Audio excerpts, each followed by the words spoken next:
विण दोघातली तुटेना. पुढील भागामध्ये समर हात जोडून म्हणतो, स्वानंदी मॅडम मला माफ करा.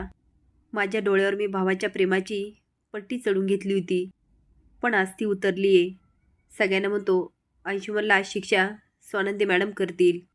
स्वानंदी म्हणते, तुझी शिक्षा ही आहे अंशुमन. चला तर बघूया काय घडलं आणि स्वानंदीने काय शिक्षा दिली. अंशुमन स्वानंदीला खूप चिडवण्याचा प्रयत्न करतो, पण स्वानंदी मात्र त्याला प्रत्येक प्रश्नाचं उत्तर देत असते, ते पण अगदी तोऱ्यात आणि ठासून. आता अंशुमन म्हणतो, तू काय करणार आहेस? अगं तू माझं काही वाकडं करू शकत नाही. तुला माहिती आहे ना दादाचा माझ्यावर किती विश्वास आहे. तू तर बराच वेळ अनुभव घेतला, तुझी हौस नाही फिटली. तू पण तुझ्या नवऱ्यासारखीच मूर्ख आहेस की काय? त्याला किती उल्लू बनवलं तरी कळत नाही, आणि तुझा किती इन्सल्ट केला तरी तुला काय लाज वाटत नाही. कसे आहेत रे तुम्ही दोघं जण? आता मात्र सोनंदी मोठ्याने ओरडते, आजी राजवाडे आदिरा बाहेर या. आणि म्हणते, आज सगळ्यांना कळेल तू किती नीच माणूस आहे. अंश म्हणून तो, तू सांगशील आणि सगळे ऐकतील.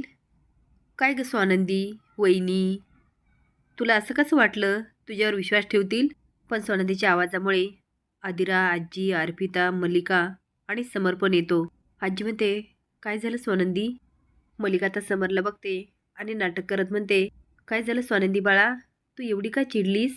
स्वानंदी म्हणते, आज माझ्या रागाचं एकमेव कारण, आणि ते आज मी सगळ्यांसमोर आणणार आहे. स्वानंदीला एवढं चिडलेलं बघून समर पण शॉक होतो. आता स्वानंदी वर जाते, तेवढ्यात मल्लिका आणि अर्पिता अंशुमनजवळ जातात आणि त्याच्याकडे बघत खुणेनं विचारतात, काय झालं? आता तो पण खांदेवर करतो आणि माहीत नाही म्हणून सांगतो. मल्लिका म्हणते, अंशुमन नक्कीच काहीतरी गोंधळ आहे. तू पुन्हा काही माती नाही खाल्ली ना? अंशुमन म्हणतो, प्लीज मॉम काही बोलू नकोस. तेवढ्याच स्वानंदीवरून लॅपटॉप घेऊन येत असते.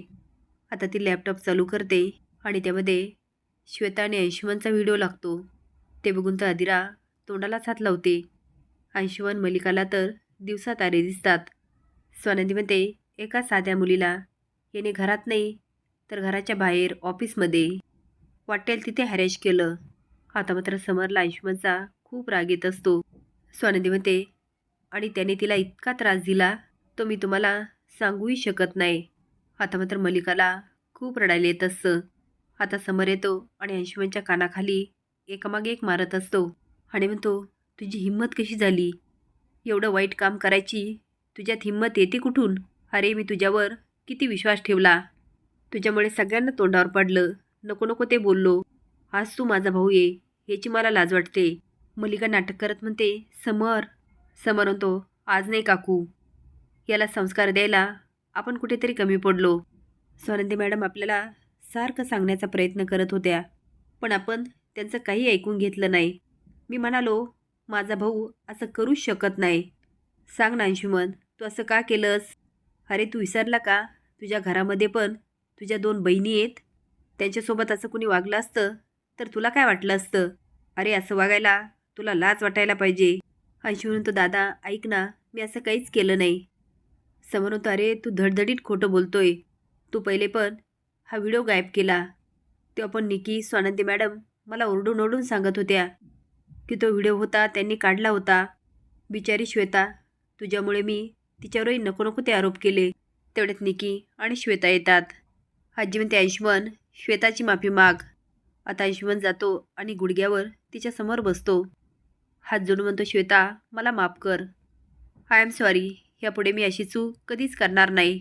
समोर म्हणतो, निकी तू पण मला सांगत होती पण मी नाही ऐकून घेतलं. आता निकीला खूप कसं तरी वाटतं. ती समर इट्स ओके. आता मात्र समर खूप संताप करतो.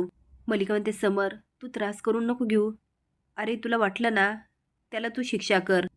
समर म्हणतो, मी नाही, त्याला शिक्षा करणार त्या स्वानंदी मॅडम. स्वानंदी मॅडम तुम्ही याला शिक्षा करा.